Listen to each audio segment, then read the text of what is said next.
وعلیکم السلام ورحمۃ اللہ۔ اس سے پہلے کی آیات میں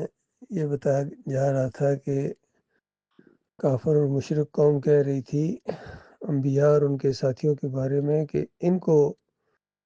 اپنے اندر سے نکال دو، بڑے توحیدی بنتے ہیں، بڑے پاک باز بنتے ہیں، ہر وقت اعتراض کرتے رہتے ہیں قوم کے اوپر، ان کے شرک کے اوپر بھی چوٹیں مارتے ہیں، ان کے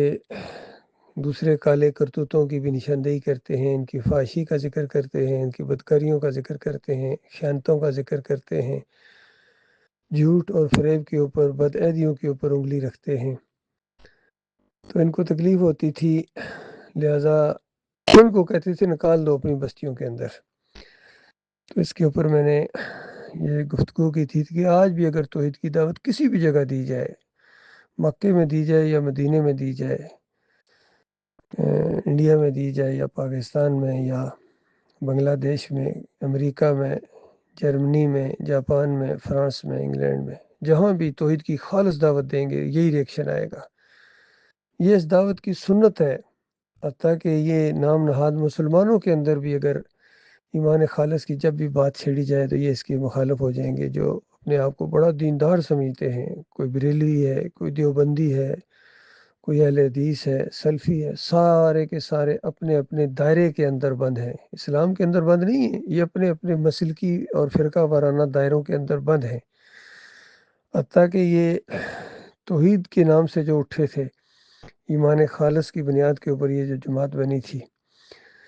ڈاکٹر عثمانی رحمۃ اللہ علیہ کے ذریعے، آہستہ آہستہ ان کے اندر بھی اسی طریقے سے پھر بگاڑ آیا، جس طرح پہلی قومیں بگڑ جاتی تھی۔ سجدہ تعظیمی کا شرک ان کے اندر آیا، ان کے امیر محمد حنیف صاحب نے ایسا قرآن کا مذاق اڑایا اور حسد اور ضد کی وجہ سے اپنی انا کا مسئلہ اس نے بنا لیا۔ جب ساتھیوں نے سمجھایا کہ دیکھو یہ شرک ہے، کوئی نبی کسی دوسرے نبی کے سامنے سجدہ نہیں کر سکتا، اور نہ ہی اللہ تعالیٰ اس طرح حکم دیتا ہے کہ نبی کو کہ دوسرے نبی کو سجدہ کرو۔ انسانوں کو اللہ نے اپنی بندگی کے لیے بنایا ہے، اور یہ پوری کائنات انسانوں کے لیے بنائی۔ یہ انسان ایسی مخلوق ہے کہ ایمان اگر خالص رکھے تو یہ ہر مخلوق سے افضل ہے، اور یہی انسان ہے اگر اس کے عقیدے کے اندر خرابی آ جائے، یہ اللہ کے علاوہ کسی اور کو پکارے، کسی اور کی نظر و نیاز کرے، کسی اور کا واسطہ وسیلہ دے، توکل کرے تعویذوں کے اوپر، امام زامنوں کے اوپر، یا گھوڑوں کو پوجے، مزاروں کو پوجے، مورتیوں کو پوجے، یہ بھی اگر کرے گا یہ چیزیں تو اسلام سے خارج ہو جائے گا۔ اس کا پھر اللہ کے ساتھ کوئی تعلق نہیں ہے، اس کا پھر اللہ کی کتاب کے ساتھ کوئی تعلق نہیں ہے۔ اللہ کی کتاب تو پہلے صفحے کے اوپر اس مسئلے کو بالکل واضح کر دیتی ہے، واسطے وسیلوں کی ساری دیواروں کو گرا کے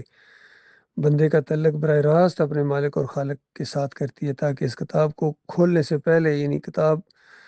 تمہارے سامنے یہی پورا تمہاری زندگی کا پروگرام، اور گزشتہ جتنے نیک لوگ تھے کامیاب ہو گئے، اللہ ان سے راضی ہوا، ان کا سارا ایک طرز عمل، ان کے عقائد کھول کے بیان کرتی ہے۔ جو ناکام ہو گئے کافر و مشرک تھے، جہنم کی آگ میں وہ جل رہے ہیں، ان کا بھی سارا ایمان، عقیدہ اور طرز عمل بیان کرتی ہے، بالکل واضح اور مضبوط تعلق قائم ہوتا ہے بندے کا اس سورہ فاتحہ کے ذریعے۔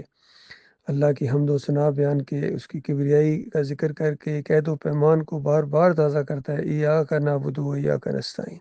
اے اللہ صرف تیری عبادت کرتا ہوں، صرف تجھ سے مدد مانگتا ہوں۔ اور پھر اس آیت کو پڑھنے کے بعد یا علی مدد کہنا، یا رسول مدد کہنا، یا امام زامن باندھنا، یا مزاروں پر جا کر سجدے کرنا کیا ممکن ہے؟ اور پھر اللہ سے یہ فریاد کر کے کہ یا اللہ مجھے نیک لوگوں کے راستے پر چلا، انعام یافتہ لوگوں کے راستے کے اوپر مجھے چلا۔ تو انعام یافتہ لوگوں کا راستہ اللہ تعالیٰ نے پورے قرآن کے اندر بیان کر دیا۔ تو دعائیں یہ مانگو، اور اس کے بعد یہودیوں سے متاثر ہو تم۔ کبھی کہتے ہو مجھے یورپ میں رہنے کا بڑا موقع ملا ہے، میں ان کو جانتا ہوں، کبھی کوئی کہتا ہے میں امریکیوں سے واقف ہوں، وہاں یہ سسٹم چلتا ہے، کوئی سوئٹزرلینڈ کی مثالیں دیتا ہے، کوئی چائنا اور جاپان کی مثالیں دیتا ہے۔ وہ ظالموں، تمہارے پاس ایک بہترین شاندار سسٹم موجود ہے جس کی مثالیں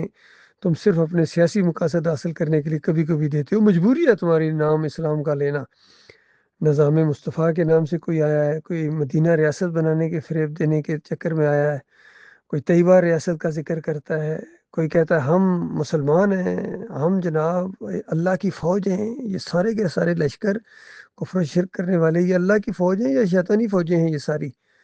مسلکوں کے نام سے، بریلویوں کے نام سے، دیوبندیوں اور اہل حدیثوں کے نام سے جو پھیلی ہوئی ہیں پوری دنیا کے اندر، دین کو اجرت کا ذریعہ بنایا، سب کمائی کرتے ہیں،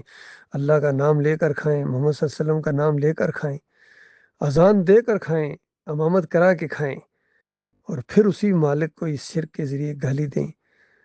اور توحید بیان کرنے والے ایمانداروں کو اپنے علاقوں سے نکالیں، اپنے گروپوں سے نکالیں، پرچے نکالتے ہیں، اندازہ لگائیے، اعلان کے ساتھ کہتے ہیں ہمارا اس سے کوئی تعلق نہیں ہے، اعلان کے ساتھ کہتے ہیں رتی برابر ہمارا کوئی تعلق نہیں ہے۔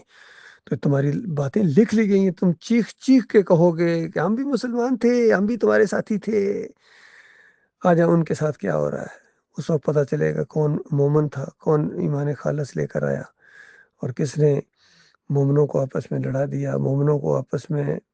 دشمن بنا دیا، کفر و شرک کو ڈنڈے کے زور سے منوایا جماعت کے اندر۔ تو ان کے اندر بھی اسی طریقے سے خرابی آ گئی ہے۔ یہ معاملہ ہے میرے پیارے بھائیوں، جو زندہ ہو غور کرو بات کہاں سے شروع ہوئی تھی اور بگڑی آ کے کہاں تک ہے۔ تو اس لیے اپنی آنکھیں کھولو، یہ تمہارے نہ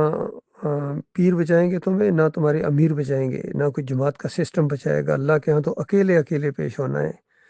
اس وقت اگر تم ایمان خالص اور اپنا خلوص نہ ثابت کر پائے، تمہارا برحال اللہ جانتا ہے وہ تو، لیکن خود تمہیں بھی دکھا دے گا تمہاری کیا حالت تھی، تمہاری جلد بولے گی، تمہارے منہ کے اوپر ٹھپے لگیں گے، آج چرب زبانی کے ساتھ زبان چلتی ہے کینچی کی طرح، ٹھپ ہو جائے گی، اور مالک کے حکم سے ہر چیز گواہی دے گی، زمین گواہی دے گی، ان کے اعضاء گواہی دیں گے، اور اقراری مجرموں کو پھر جہنم کی آگ کے اندر ٹھونس دیا جائے گا۔ جن کے عقیدے خراب ہیں وہ ہمیشہ کے لیے آگ میں جائیں گے، جن کے عقیدے درست ہیں اور طرز عمل ان کا صحیح نہیں رہا ہے تو ان کو بھی کچھ عرصے اگر وہاں جانا پڑ گیا تو بڑی مشکل میں پڑ جاؤ گے، بڑی مشکل، ہر ایک اپنے اعمال کے مطابق وہاں سزا پائے گا۔ ایک گھنٹے کے لیے بھی اگر کسی کو اللہ تعالیٰ نے وہاں جہنم میں ٹھونس دیا تو چیخ اٹھے گا، اور ایک دن کے لیے، 100 سال کے لیے، 1000 سالوں کے لیے جو جائے، کروڑ سالوں کے لیے بھی جائیں گے، کتنے مومن ہوں گے، خرب سالوں کے لیے بھی، پھر آخر میں جا کے نکلیں گے۔ اللہ جانتا ہے ایسا خوفناک انجام۔ اس سے بچو اللہ کے بندو، اپنے اہل و عیال کو بچاؤ، ایمان کو بالکل خالص کرو، سچوں کا ساتھ دو، اللہ تعالیٰ تمہارے راستے کھولے گا، مخلص اور باصلاحیت لوگ آپ کے ساتھی بنیں گے، اور اللہ کے راستے کے یہ اللہ کے دین کے مجاہد دیالے، یہ اللہ کے دین کو آگے بڑھائیں گے، کسی سے خوف نہیں کھائیں گے، کسی سے مروب نہیں ہوں گے، نہ ان کو خریدا جا سکے گا، نہ ان کو دبایا جا سکے گا، کسی لان تان کی یہ پرواہ نہیں کرتے ہیں، بلکہ اللہ کے راستے میں کوئی لان تان کرے یہ اندر سے خوش ہوتے ہیں کہ یہ مالک تیرے راستے کے تحفے ہیں، تیرے دین کی وجہ سے، توحید کی وجہ سے ہمارا جینا مرنا، ہمارا اٹھنا بیٹھنا، صلات، قربانی، صوم، عمرے، حج، صرف اللہ کے دین کو غالب کرنے کے لیے۔ ہمارے آڈیوز، ویڈیوز، بیانات، باہمی گفتگو، تحریریں، تقریریں، سب اللہ رب العالمین کے لیے ہے۔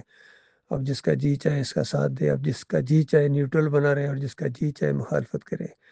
یہ اپنے اپنے نصیب کی بات ہے۔